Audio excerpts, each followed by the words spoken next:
It wasn't just any day. It was the day. The kind of day that makes you feel alive, if only because everything you believe to be true gets shattered in a single moment. I stood outside the glass door of his office, listening. Inside, laughter echoed. The deep baritone voice of Thomas, my wife Emily's boss, carried through the crack of the door. "Well," Thomas said with a self-satisfied chuckle, "I left that idiot penniless, and even got his beautiful wife. That's worth celebrating." The sound of a cork popping sent a flash of red behind my eyes. Whiskey? He was toasting to my destruction. To stealing my wife? I adjusted my grip on the pistol tucked under my jacket. I had no plan when I walked in here. Just raw fury and the crushing weight of betrayal. My fingers pushed the door open slowly. There he was, sitting behind his mahogany desk, the bastard. He didn't even hear me step in. "What are we celebrating, Thomas?" I asked, voice cold enough to freeze lava. He jumped, spilling a little of his precious drink on his tailored suit. Before he could answer, I shoved the barrel of the gun against the back of his head. "Care to repeat that toast?" I growled. His breath hitched. "And now, wait. Let's talk about this." "Oh, I plan to talk," I said, pressing the gun harder. "But first, you are going to explain why you thought it was a good idea to mess with my life." The silence was suffocating. Then, like the coward he was, Thomas tried to spin some excuse. His words ran together, a pathetic mix of blame-shifting and pleading. But before I could pull the trigger, the sound of my wife's voice tore through the fog of rage. "What the hell are you doing, David?" I turned to see Emily standing in the doorway, her face a mix of fury and fear. And just like that, the moment turned into something else entirely. "Emily," I said, my voice cracking from a mixture of anger and disbelief. "So, this is what we've come to?" Her lips tightened, and she crossed her arms like I was the one at fault. "Put the gun down, David. Don't make this worse than it already is." I laughed bitterly, a sound that felt foreign even to my own ears. "Worse than you sneaking behind my back with this clown? Worse than him bragging about leaving me penniless and stealing my wife?" Thomas shifted uncomfortably in his chair, his cowardice on full display as he dared not move. Emily stepped forward, her heels clicking sharply on the polished floor. "You don't understand." "Understand?" I cut her off, my voice rising. "What exactly am I not understanding, Emily? That my wife, the woman I loved, betrayed me for her boss? That you've been lying to my face while I've been killing myself to make us a life?" She scoffed, brushing her perfectly manicured fingers through her hair. "Oh, don't be so dramatic, David. You're always like this, jumping to conclusions, overreacting. It's exhausting." "Overreacting?" I repeated, lowering the gun just slightly. The audacity of her words left me stunned. "You're unbelievable." I heard him, Emily. He admitted to everything. Thomas seized the moment to interject, his voice shaky but trying to sound authoritative. "Listen, David. Let's not make rash decisions here. We're all adults." I pointed the gun at him again, and he froze mid-sentence. "I wasn't talking to you." Emily rolled her eyes like I was a child throwing a tantrum. "David, grow up. You're embarrassing yourself. This has nothing to do with you or whatever fantasies you've cooked up in your head." Her words hit me harder than any punch ever could. My fingers trembled around the gun as I struggled to process what she was saying. "You've been sneaking out at night. Taking longer trips to visit your sister. Coming home smelling like cologne that isn't mine. And you have the gall to tell me I'm imagining things?" Emily smirked. Smirked. Like I was some fool who'd just been bested in a game I didn't even know we were playing. "You're paranoid, David. Always have been. Maybe if you spent less time being suspicious and more time being a real man, we wouldn't be in this mess. The room went silent except for the faint ticking of the office clock. I couldn't tell if my heart was racing or had stopped altogether. "Emily," I said slowly, my voice thick with barely contained rage, "if I'm such a failure, why didn't you just leave?" She shrugged. "Why would I? You've got nothing worth taking. Thomas, on the other hand." Her words trailed off, but the implication was clear. Thomas gave a nervous chuckle, but it died quickly when he saw the look in my eyes. "That's it," I said, lowering the gun and turning toward her fully. "That's who you've become. You don't even feel bad, do you? Not a shred of guilt for ripping apart everything we built?" Emily laughed, a cold, hollow sound that sent a chill down my spine. "Oh, please. Spare me the 'we built this together' speech. You were barely keeping us afloat. Always whining about bills and budgets. Thomas knows how to live, how to give me what I deserve." The venom in her words made my blood boil. But it wasn't just anger I felt, it was heartbreak. The kind that sinks into your bones and leaves you hollow. "Deserve?" I echoed. "And what exactly do you think you deserve, Emily?" She stepped closer, her eyes locking with mine, daring me to challenge her. "Someone who doesn't spend his life complaining. Someone who knows how to treat a woman, not bore her to death with excuses."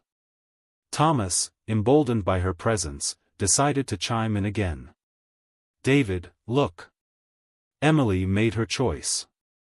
Maybe it's time you accepted it." That was it. The final straw. I slammed the gun down on his desk with a force that made both of them jump. "You think this is over?" I said, my voice low but shaking with intensity. "You think you can just waltz into my life, ruin everything, and walk away scot-free?" Thomas opened his mouth to respond, but before he could, Emily cut in.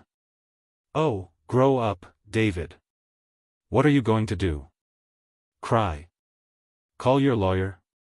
Her taunts were like daggers, each one twisting deeper. But instead of breaking, something inside me snapped. I straightened up, my hands no longer trembling. "You're right, Emily. There's no point in crying over you. But don't think for a second this is the end." She laughed again, clearly unbothered. "What are you going to do, David? You don't have the guts to." I didn't let her finish. "You'll find out soon enough," I said, grabbing the gun and storming out of the office. Behind me, I heard Thomas muttering nervously, but Emily's laughter followed me like a ghost. As I stepped into the cold night air, the weight of the betrayal settled on my chest like a stone. I drove aimlessly through the city, my mind racing, each thought sharper and more dangerous than the last. Emily's words echoed like a broken record. "You've got nothing worth taking." Her laugh, cold and mocking, burned in my ears. My knuckles whitened as I gripped the steering wheel. I couldn't go home, not yet. The house we shared felt like a crime scene now, a monument to every lie she'd ever told. Instead, I parked in a shadowy corner of an empty lot and stared at the gun lying on the passenger seat. What was I supposed to do now? File for divorce? Let them walk away unscathed? That wasn't justice. Not for the years of my life I'd poured into a marriage built on deceit. Not for the humiliation. The idea came slowly, like a predator stalking its prey. They had underestimated me. Both of them. I picked up my phone, scrolling through old messages and bank statements, piecing together a picture of betrayal. Emily had grown sloppy in her lies. There were credit card charges for lavish dinners I'd never attended. Hotel bookings during her supposed family visits. And one message from Thomas that she must have forgotten to delete. "Last night was unforgettable. Can't wait to see you again." I stared at the screen, my jaw tightening. These two had planned my downfall, taken everything I cared about, and expected me to crumble. But they didn't know me as well as they thought. I dialed a number. "Mark, it's David," I said when my old friend answered. "I need a favor." Mark, a private investigator who owed me one, didn't ask questions. He never did. Within an hour, he'd sent me everything he could find on Thomas Green, his finances, property holdings, and even the address of a cabin he owned on the outskirts of town. Perfect. The next day, I played my part. At breakfast, I sat across from Emily, who barely acknowledged my presence as she scrolled through her phone. Her usual arrogance was on full display, as though she hadn't been caught red-handed just hours earlier.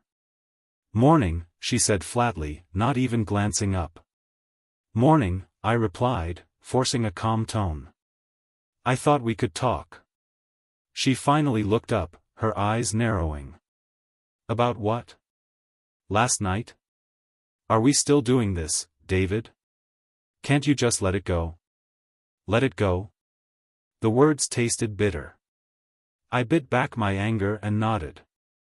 "You're right. Maybe I've been too controlling, too uptight. I've been thinking about what you said." Her brows arched in surprise. "Really?" "Yeah," I said, smiling faintly. "You deserve better, Emily. I want to make things right. Maybe we could take a trip to clear our heads. Start fresh." She tilted her head, suspicious but intrigued. "What kind of trip?" "Something simple. Maybe that cabin you mentioned a while back. The one Thomas owns. It could be good for us."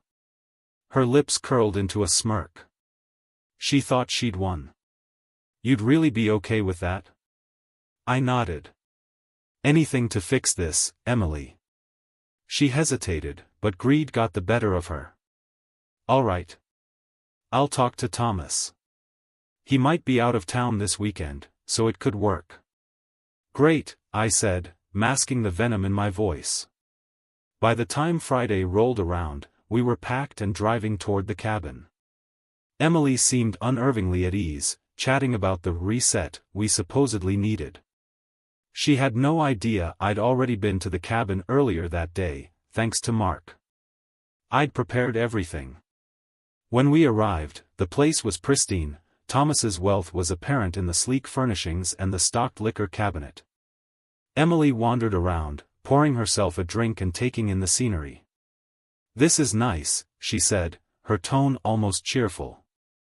"Maybe you're finally learning how to treat me right." I forced a laugh. "Yeah, maybe." As the evening wore on, I kept the charade going, playing the doting husband, letting her think she was in control. But every word she spoke, every condescending glance, fueled the fire inside me. When she finally went to bed, I made my move.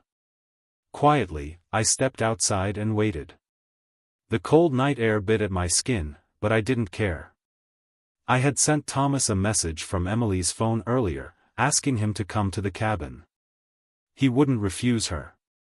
Sure enough, his car pulled up just after midnight. I watched from the shadows as he stepped out, looking smug as ever. He carried a bottle of champagne, his idea of celebration. "Emily," he called, his voice low but confident. Before he could take another step, I emerged from the darkness. "Looking for someone?" I asked, the gun glinting in my hand. Thomas froze, his eyes wide. "David, what the hell?" "Shut up," I snapped. "Drop the bottle." He did as I said, his hands trembling. "Look, we can talk about this." I took a step closer, the gun trained on his chest. "Talk? Is that what you told Emily when you were sneaking around behind my back? When you were plotting to take everything from me?" His mouth opened, but no sound came out. "I want to hear you say it," I demanded. "Admit what you did." Thomas stammered, sweat pouring down his face. "It wasn't personal, David. It's just business." "Business?" I laughed, a harsh, humorless sound. "You call destroying my life business?" Before he could respond, I pressed the barrel against his temple. You think you've won, don't you? But this is just the beginning, Thomas. Just wait. Thomas's breathing was shallow, his eyes darting around in a desperate search for escape. But there was none. The cabin was isolated, miles from the nearest town, and I had the advantage. David, he started, his voice trembling, this doesn't have to end like this. Look, I made a mistake. I'll admit it. I'll do whatever you want, just let me go. His pathetic plea only deepened my disgust. For a man so confident in his ability to steal, lie, and manipulate, he crumbled like wet paper when confronted. Let you go? I said, my voice cold. You think I drove all the way out here to just let you go? The weight of the gun in my hand was a reminder of the choices I had to make. But a single pull of the trigger wasn't enough for what he'd done. Here's what's going to happen, I continued, my tone sharp. You're going to tell me everything. Every disgusting detail about how you and Emily planned this. How long it's been going on, where the money's gone, and what you've been saying behind my back. If I even think you're lying, I let the threat hang in the air, the cold steel of the gun barrel pressing harder against his skin. Thomas gulped, nodding furiously. Okay. I'll tell you everything. Just put the gun down. No, I said flatly. Start talking. He inhaled sharply, then began spilling the truth like a broken dam. It started about a year ago, he said. She came to me after one of your fights, said you weren't good enough for her anymore, that she deserved better. The bile rose in my throat, but I said nothing, letting him continue. At first, it was just casual, he said, avoiding my gaze. We'd meet at hotels or during business trips. But then she started talking about wanting more. About leaving you. She said. He hesitated, his voice trailing off. What did she say? I barked. Thomas flinched. She said you were holding her back. That you'd never amount to anything, and she couldn't waste her life on someone so pathetic. The words hit harder than I expected, but I refused to let him see it. I gestured for him to go on. Eventually, she convinced me to help her. She said she wanted you out of the picture for good. She even mentioned wanting to fake some kind of scandal to ruin you. We were going to. He stopped, his face pale as he realized what he'd just admitted. You were going to what? I asked, my voice a low growl. He shook his head, tears beginning to form. Nothing. It doesn't matter anymore. I cocked the gun, the sound echoing in the still night. I asked you a question. We were going to frame you, he shouted, the words tumbling out in panic. Some bogus charges with the company, make it look like you were embezzling money. Emily said it would be easy to convince people because of how desperate you've been lately. My vision blurred with rage. They hadn't just been sleeping together, they'd been plotting my downfall from every angle. And what about the money? I asked. Thomas hesitated again, but the look in my eyes made him reconsider. She's been funneling it into an account in her name. The joint savings, your investments, they're practically drained. She said it was for your future, but she's been using it for herself. Every word felt like another knife to the heart. Emily had taken everything. My trust, my finances, my dignity. But if she thought I'd let her get away with it, she was sorely mistaken. I took a step back, lowering the gun slightly. Get on your knees, I ordered. What? You heard me. On your knees. Thomas complied, his expensive suit wrinkling as he dropped to the hardwood floor. He looked up at me, his face a mask of terror. You've spent the past year tearing apart my life, I said, my voice low and menacing. Now you're going to fix it. How? He asked desperately. You're going to make a call to Emily, I said, tossing his phone onto the floor in front of him. You're going to tell her you're done with her, that you're cutting her off. Then you're going to transfer every last cent back into my accounts.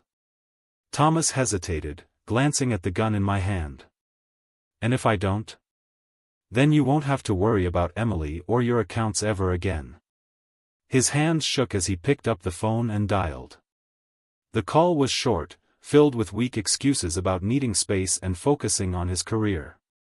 Emily's voice came through the speaker, laced with anger and disbelief. "You're leaving me," she spat.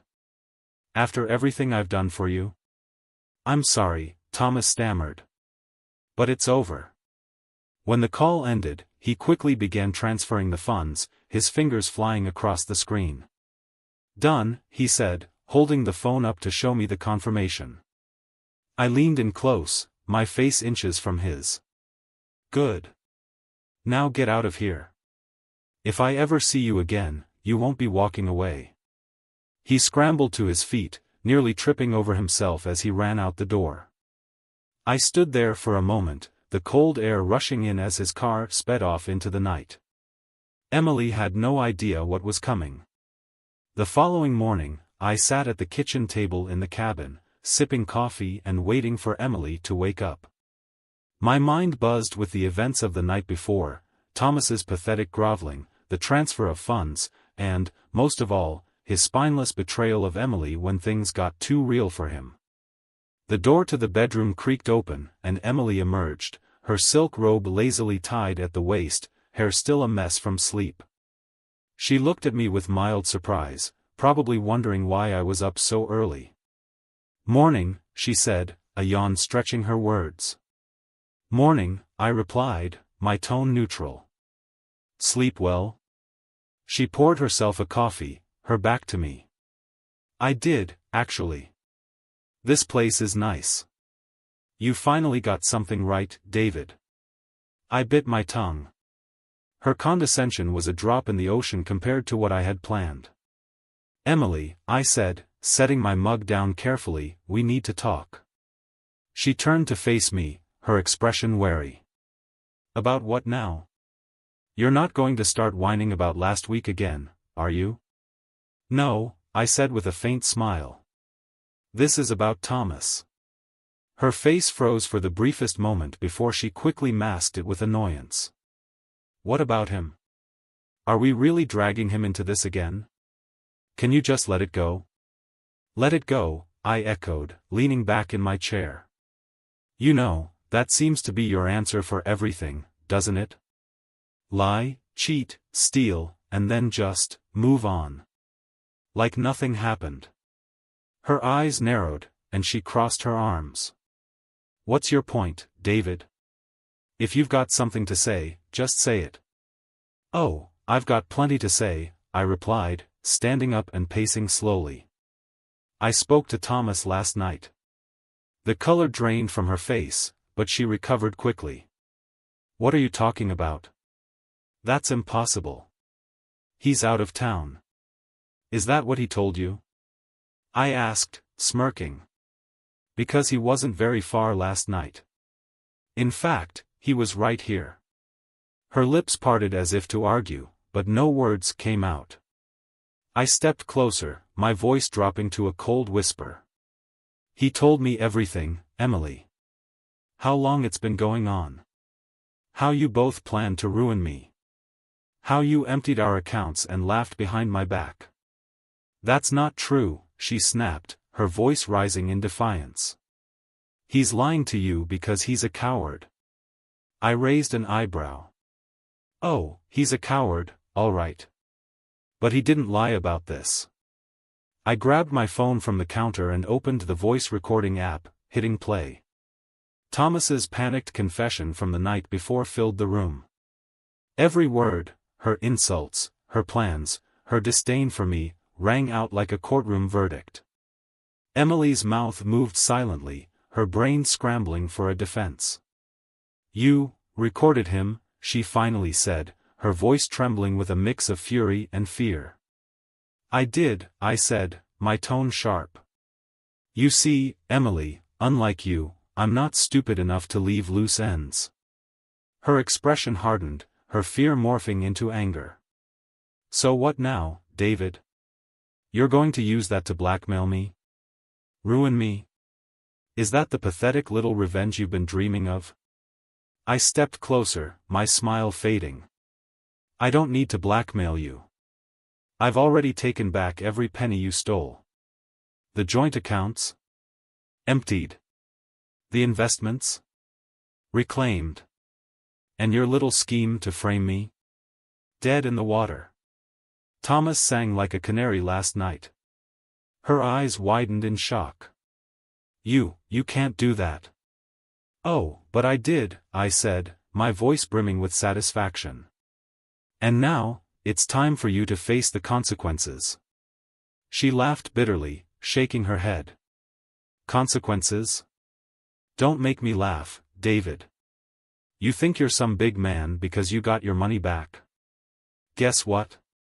You're still the same pathetic, insecure loser you've always been. That's why I cheated on you. That's why I needed someone like Thomas. Her words were venomous, each one cutting deeper than the last. Are you done? I asked quietly, my voice steady despite the storm raging inside me. She smirked, as if she thought she'd won. Oh, I'm far from done, David. You might think you've beaten me, but let's see how well you do when everyone finds out how unhinged you've become. Go ahead, play your little recordings. Who do you think people will believe? Me, or the husband who's waving a gun around? I stared at her for a long moment, the silence growing heavy. Then, I smiled. You know what, Emily? I said, stepping back. You're right. People always believe the victim. Her smirk faltered. What's that supposed to mean? I grabbed my car keys and walked toward the door, pausing just long enough to glance back at her. Pack your things. When we get back, I want you out of my house. And don't worry, I've already filed for divorce. Good luck convincing a judge to give you anything after this. Her eyes widened, and for the first time, I saw true panic on her face. You can't do this, she shouted. You don't get to walk away from me. Oh, Emily, I said, opening the door. Watch me. As I drove away from the cabin, I felt a strange sense of clarity. Emily's lies, her manipulation, her venom, it was all behind me now. I wasn't the man she thought she could destroy. I was stronger than that. But this wasn't over yet. There were still loose ends to tie up, and I wasn't done cleaning up the mess they'd made of my life. What would I do next? Well, that was entirely up to me. The silence in the car was deafening as I drove back to town. My grip on the steering wheel was firm, knuckles white from the tension coursing through me. The cabin, and everything it represented, was in my rearview mirror. Emily's venomous words echoed in my mind, each one a reminder of how far she'd fallen from the woman I thought I married. But this wasn't the end. Not yet. There was still work to be done, and I was far from finished. The first stop was my lawyer's office. Greg Thompson, a sharp-witted man with decades of experience in family law, greeted me with a look of mild surprise. I hadn't told him the full extent of my plans, but he'd been on retainer since the day I first suspected Emily's betrayal. You're early, he said, gesturing for me to sit. I wasn't expecting to see you until next week. I couldn't wait, I said, setting my phone on his desk. I have everything we need to move forward. Recordings, financial documents, and a full confession from the man she's been cheating with. Greg's eyebrows rose in interest. That's a strong case. With this kind of evidence, we can ensure she walks away with nothing. That's exactly what I want, I said firmly. No alimony, no settlements, nothing. And I want to make sure she can't touch a single dime of what I've worked for ever again.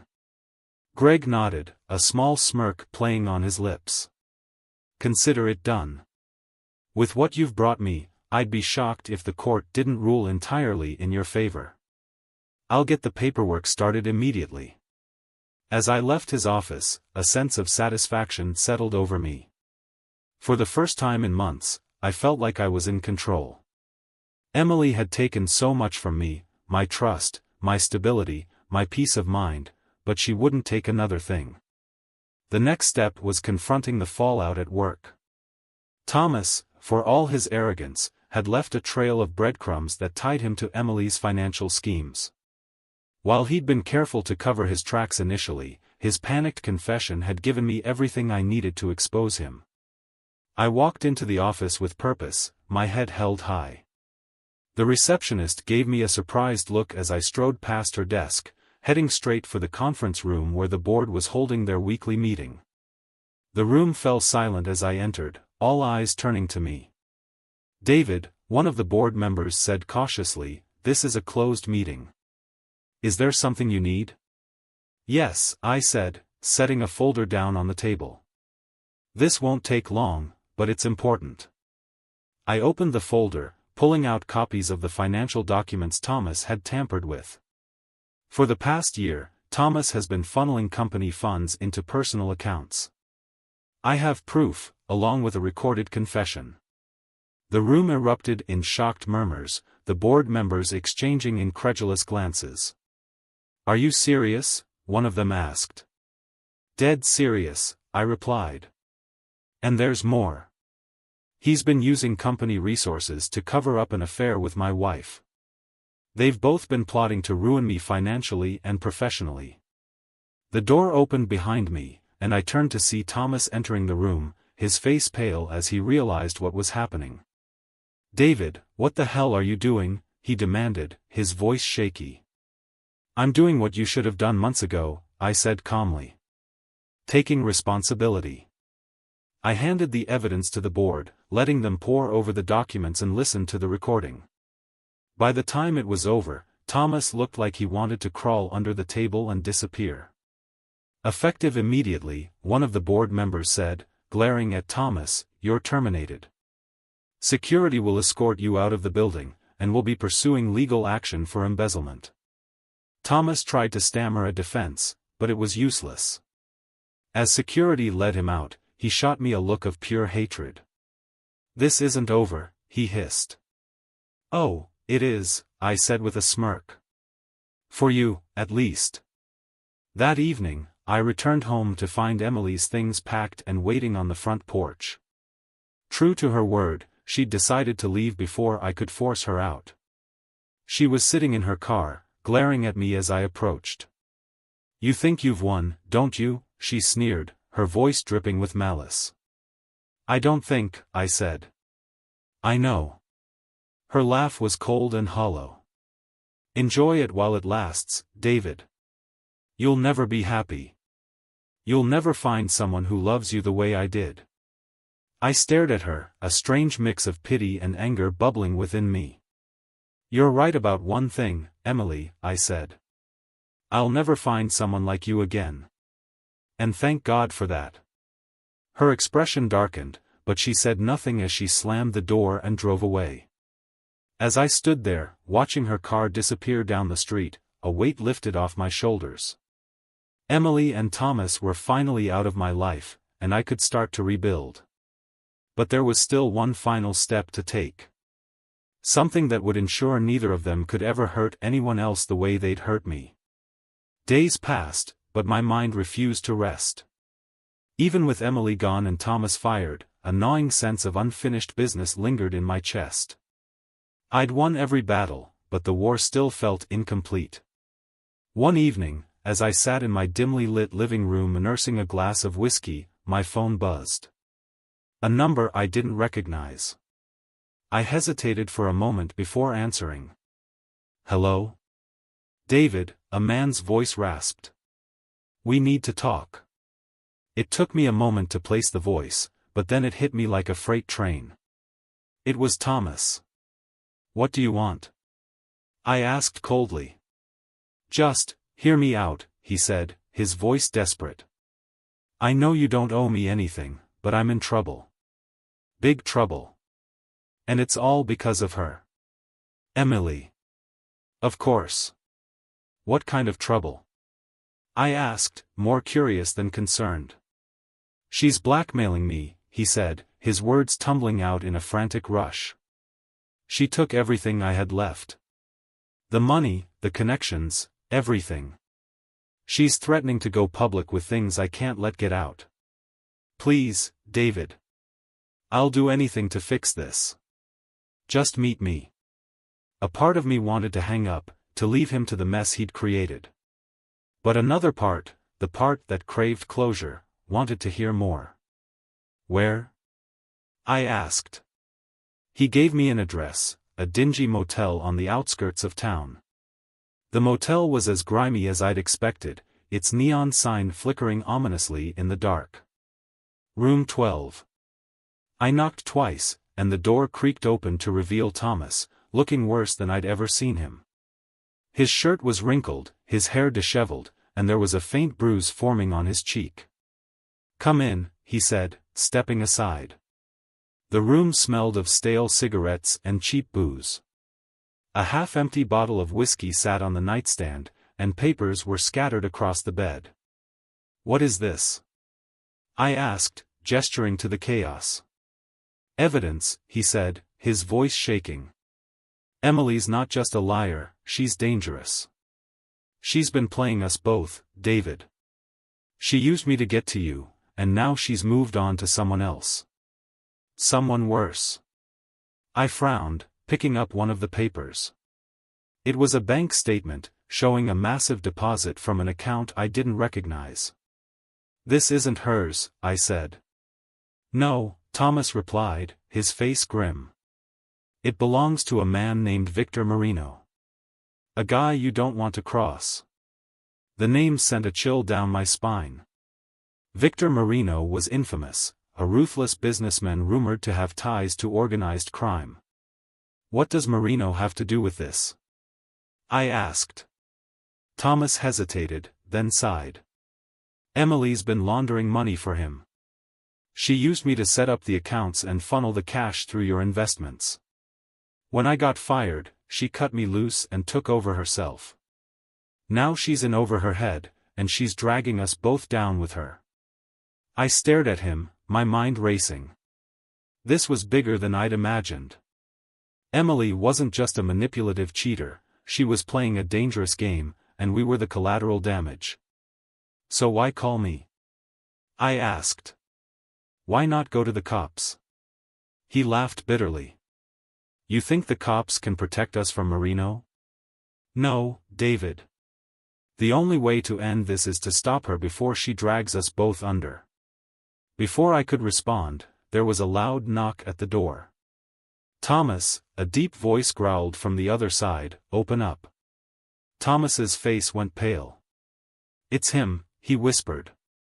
I reached for the pistol I'd started carrying since Emily's betrayal and motioned for Thomas to stay quiet. The knock came again, harder this time. Last chance, Thomas, the voice said. I positioned myself by the door, gun drawn, and nodded for Thomas to unlock it. He did so reluctantly, stepping back as the door swung open. A tall, imposing man entered, his sharp suit contrasting with the dingy surroundings. His eyes immediately locked onto me, narrowing in suspicion. Who's this? Marino asked, his tone dangerous. Just a friend, I said evenly, keeping the gun hidden but ready. Marino smirked. Thomas here owes me something. Step aside, and this won't concern you. Afraid I can't do that, I said. Marino's smirk faded, replaced by a cold glare. You don't know who you're dealing with, do you? Actually, I do, I replied, raising the gun. And I'm not afraid of you. The room was tense, the air thick with the potential for violence. Marino studied me for a moment, then nodded slowly. All right, he said, stepping back. I'll give you one chance to fix this. Bring me Emily. Alive. She's the one who owes me, not you. And if we don't? Thomas asked, his voice barely above a whisper. Marino's smile was cold. Then you both pay the price. He left without another word, the sound of his footsteps fading into the night. As the door closed, I turned to Thomas, my jaw tight. We're in this together now, I said. He nodded, his face a mix of fear and determination. What's the plan? We find Emily, I said, my voice firm.